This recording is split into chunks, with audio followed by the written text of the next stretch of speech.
You deserve exactly that.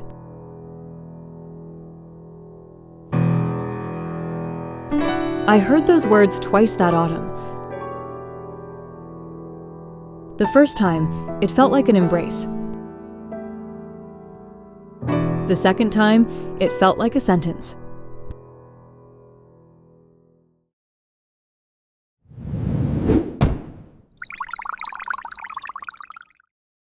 Hannah Caldwell climbed into her husband's car that Tuesday afternoon in October, looking for nothing more than the parking permit she needed for the school's east lot the next morning. Her own car was still at the shop, so she had borrowed Eric Caldwell's, the way she had borrowed countless ordinary things from him over 9 years of marriage. She opened the glove compartment, pushed aside an old road map, and felt her fingers brush against a folded slip of paper she did not recognize. It was a receipt from a flower shop she had never heard of, made out for a bouquet of white peonies, paid for in cash. Her hands went still on the steering wheel before she understood why. White peonies were her favorite flower, the kind Eric used to bring her in the early years, back when remembering things like that came naturally to him. He had not bought her flowers in longer than she could comfortably admit. So, whose were these? At first, she told herself there was a simple explanation. Maybe they were meant for his mother, Joan, who loved peonies almost as much as she loved her garden. But Joan's birthday was still 5 months away, and no other occasion came to mind. She turned the receipt over, searching for something that would loosen the knot tightening in her stomach. Instead, she found a date that pulled it tighter. The bouquet had been purchased on their wedding anniversary, the same day Eric had come home late and empty-handed, claiming a client dinner had run long. He had kissed her forehead, eaten the dinner she had cooked without tasting it, and gone to bed before 9. There had been no flowers for her that night. There had been no flowers at all. She sat alone in the driveway for a long time after that, the engine off, the autumn light fading orange across the windshield. 38 years old, 9 years married, and for the first time she felt like a stranger standing inside her own home. She let her mind drift back over the last 3 months with a clarity that frightened her. Eric had started going to the gym more often, then switched to something called restorative yoga nearby, the one he swore had gotten him to take care of himself. His phone, once left carelessly on the kitchen counter, now lived in his pocket, even at home, even in the shower. He had bought new shirts and started trimming his beard with more care than before. None of it had seemed strange on its own. Together, in the dimming light of the driveway, it formed a shape she did not want to see. Hannah taught art to children 11 and 12 years old, and she had spent years learning to notice the small details students hid in their drawings, things a child could not say out loud. She used that same quiet patience now, forcing herself to breathe, to think instead of react. She did not call Eric. She did not throw the receipt in his face when he walked in, although some wounded part of her wanted nothing more. Instead, she folded the paper carefully and slid it into a pocket of her purse, the same pocket that already held a faded photograph from their wedding day. The two of them laughing, certain nothing could ever come between them. That evening, she cooked dinner as though everything were ordinary, and Eric ate as though nothing were wrong, glancing at his phone between bites, smiling faintly at something on the screen without sharing it with her. She watched him from across the table, this man she had loved for nearly a decade, and wondered how long he had been someone else without her noticing. When he went upstairs to shower, she stood alone in the kitchen, gripping the edge of the counter, staring at her favorite coffee mug drying beside the sink. The pale green one Joan had given her their first Christmas, her name painted along the side. She thought about calling her mother-in-law, just to hear a steady voice. But what would she even say? That she suspected the man she had married was lying to her over something as small and as enormous as a bouquet of flowers he had never given her. So instead, Hannah switched off the kitchen light and climbed the stairs in the dark, lying awake long after Eric's breathing had slowed beside her, staring at the ceiling, already certain, somewhere beneath the disbelief, that her life was about to change.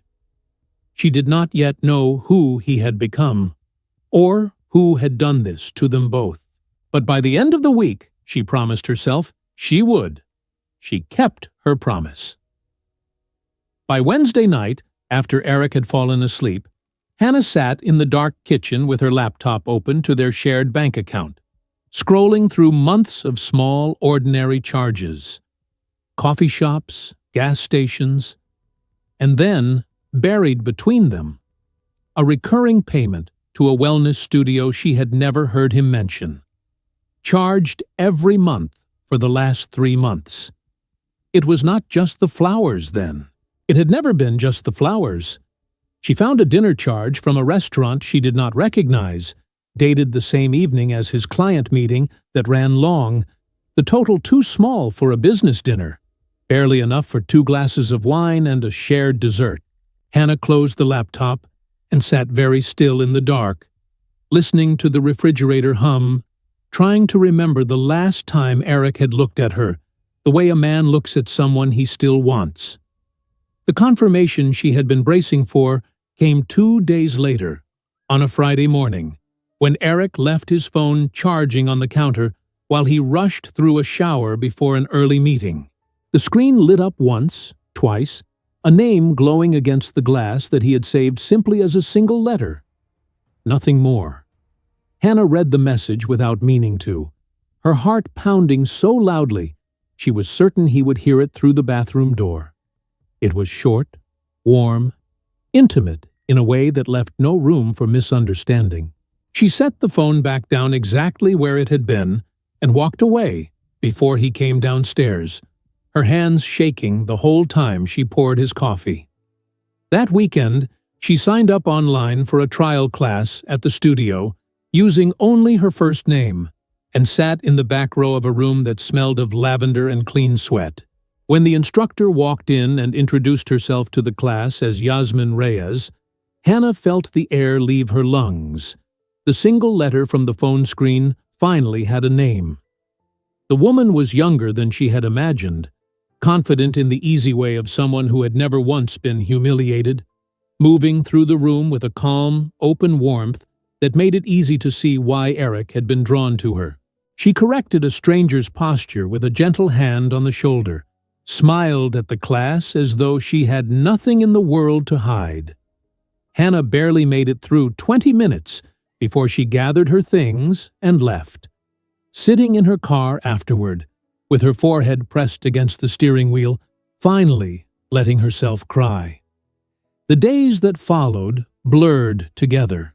She taught her classes on autopilot, smiling at her students, praising their drawings, while something inside her quietly came apart.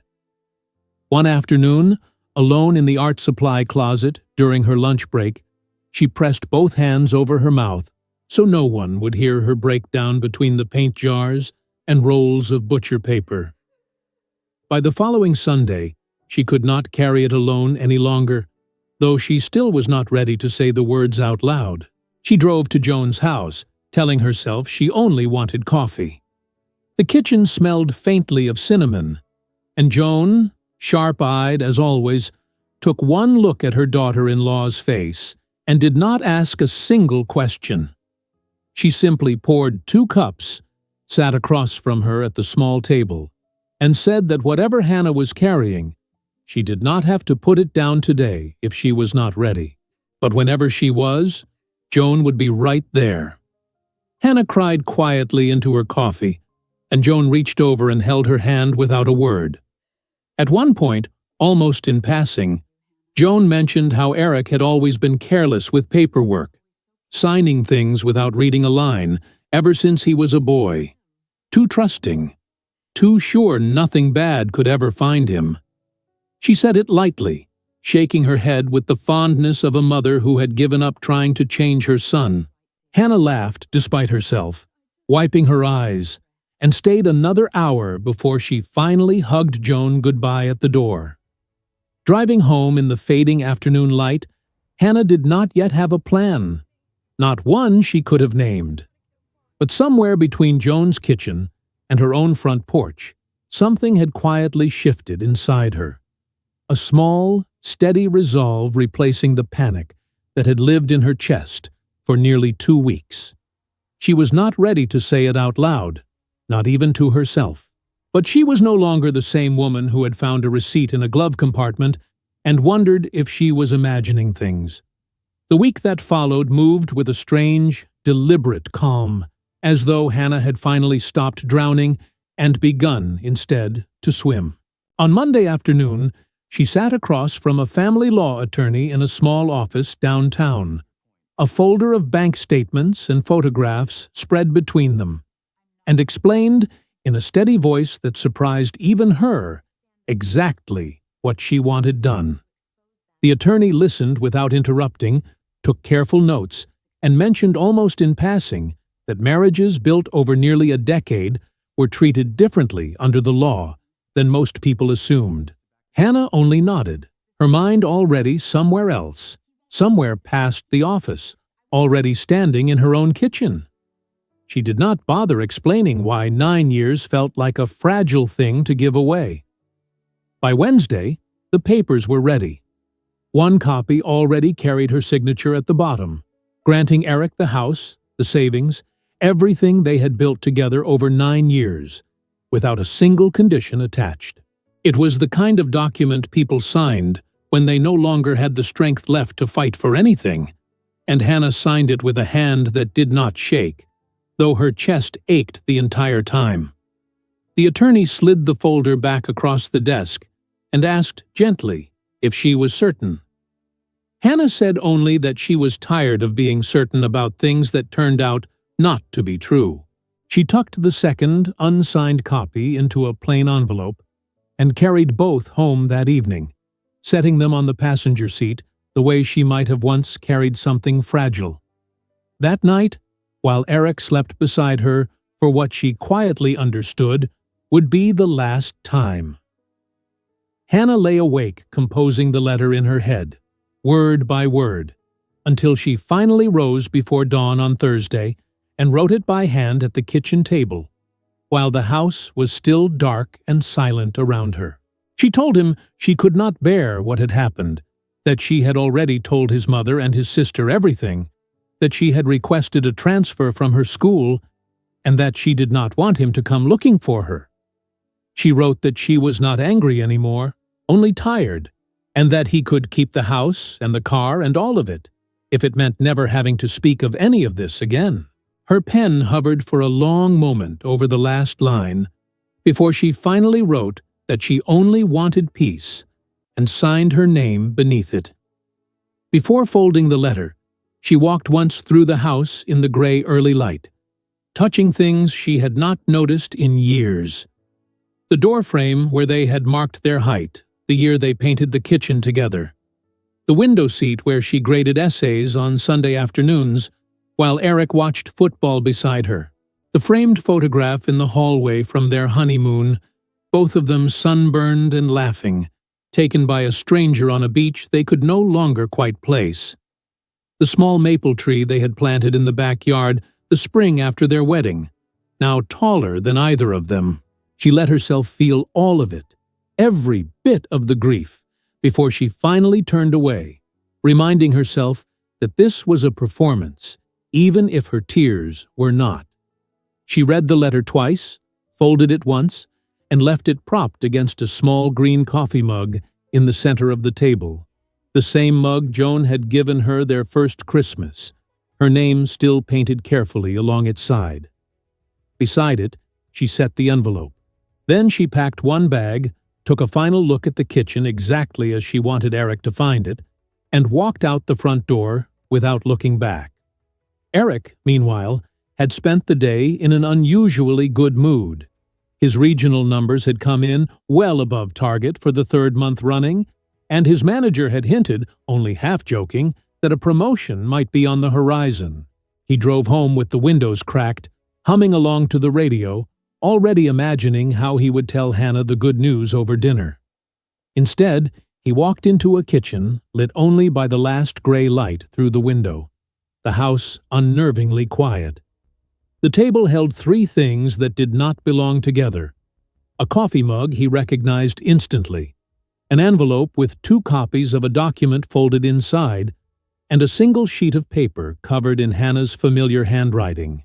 He called her name once into the empty hallway, already knowing, somewhere beneath his confusion, that no one was going to answer. His hands were not entirely steady as he set down his keys, picked up the letter, and began, slowly, to read. Eric read the letter twice, his eyes catching, each time, on the same sentence. That he could keep the house, the car, everything, if it meant never speaking of any of this again. Beneath the disbelief, beneath what should have been grief, something else moved through him first. Something he was almost ashamed to name. Relief. He had not expected this. He had not even hoped for this. His wife had handed him an ending with no fight left in it at all, and for one unguarded moment, standing alone in his own kitchen with her favorite mug in front of him, Eric Caldwell smiled. He picked the mug up for a second, turning it once in his hands, remembering, almost absently, the care she had once taken painting her own name along its side, before setting it back down and telling himself this was simply how things had to end. His only real worry, as he stood there folding the letter back along its crease, was how he would ever explain any of this to his mother. He did not have to wonder for long. Minutes later, his phone lit up with a message from Joan. She wrote that she wanted him to come for dinner that night, that they needed to talk, that Hannah had already told her everything.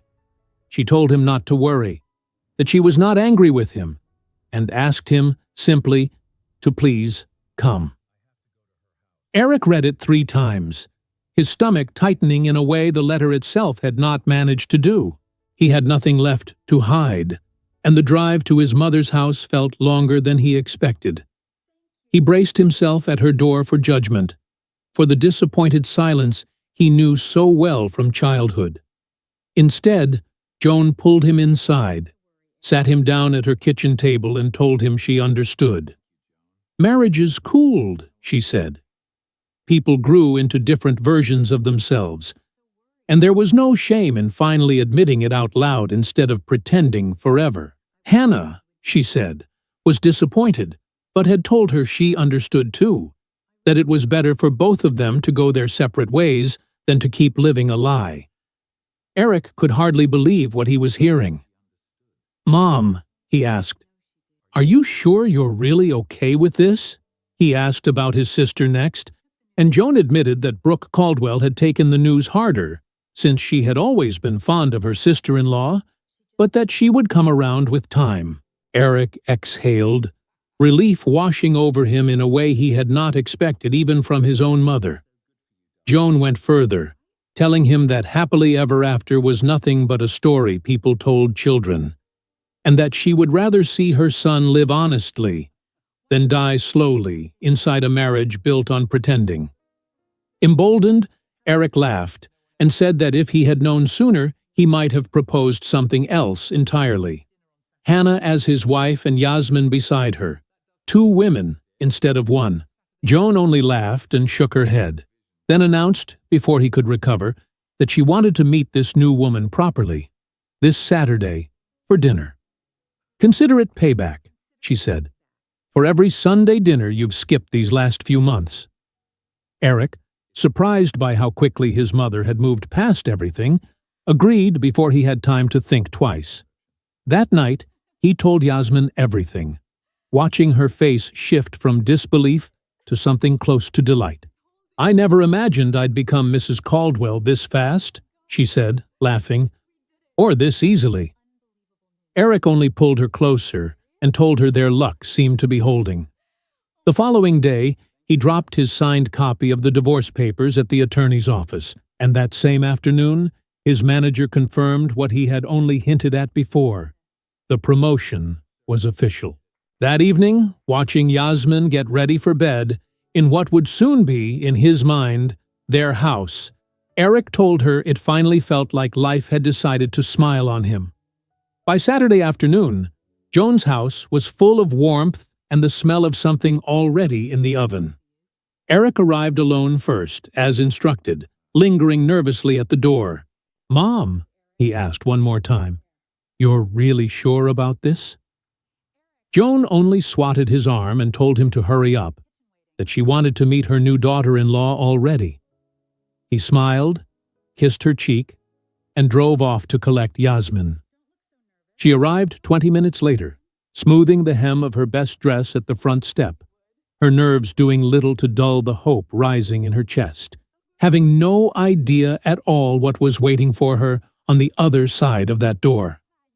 She stepped through the door, braced for cold stares, and found instead open arms.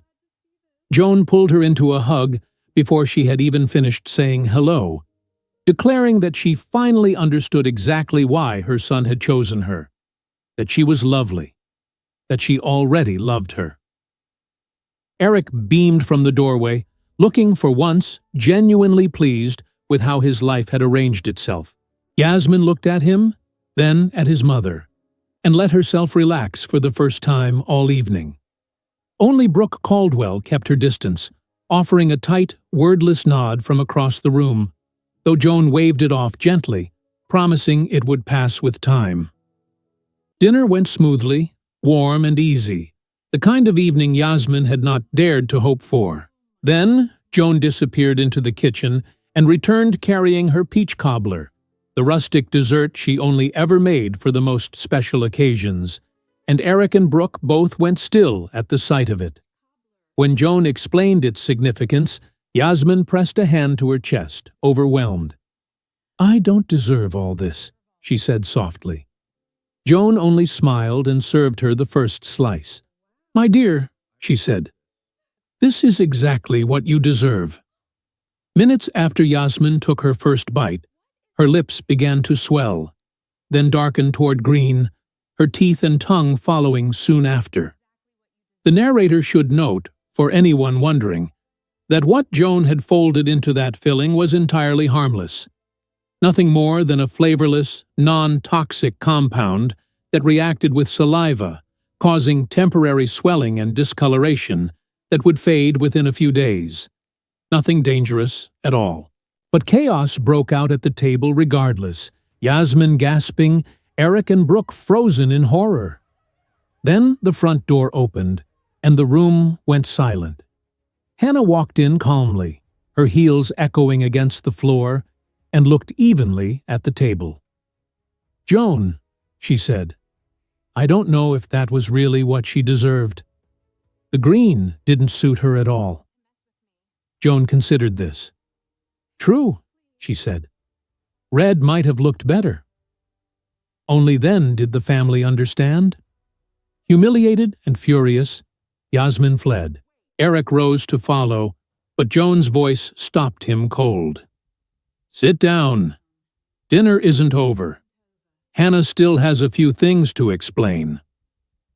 What followed unraveled everything. Hannah explained that the plan had begun the very afternoon she first came for coffee. The day she told Joan everything, and Joan decided her son needed a lesson he would not forget. She explained, too, that the divorce papers he had signed so eagerly were never filed, that their marriage fell under laws meaning everything they had built would have been split evenly regardless, and that he had been far too confident to ever have a lawyer check a single word. Eric's face drained of color. "How could you do this to me?" he asked his mother. Joan's eyes hardened. "Let me fix that question. How could you do what you did to your wife? Your father is rolling in his grave right now." He turned to Hannah, apologizing, but she only said, "Save it. You should have thought of this before." And he broke down completely. Joan told him to stop crying and go, that she didn't want to see him for a few days. After he left, Joan and Hannah held each other a long moment. "You're as much my daughter as he is my son," Joan said. The real divorce followed soon after, on Hannah's terms, his betrayal documented, and his family's support public. Yasmin's reputation and her client list never fully recovered, especially once a video from that dinner began quietly circulating among her own cousins, equal parts mortified and amused. Months later, Eric admitted, too late, that he regretted everything. Living alone in a small apartment his mother had not invited him back from. One ordinary morning, Hannah poured herself coffee in her own quiet kitchen and felt, for the first time in a long while, peace. She thought, briefly, of the faded wedding photograph she had once carried folded in her purse. She had since moved it to a drawer, not quite ready to throw it away, but no longer needing to carry it everywhere either. Her phone lit up with a message from Joan, inviting her for coffee that afternoon. She went. They talked about everything, and when Hannah admitted she still worried about Eric, Joan reassured her gently that he was getting the help he needed, that family was family no matter what. Then she reached over, squeezed Hannah's hand, and smiled. "My dear," she said, "you deserve exactly that.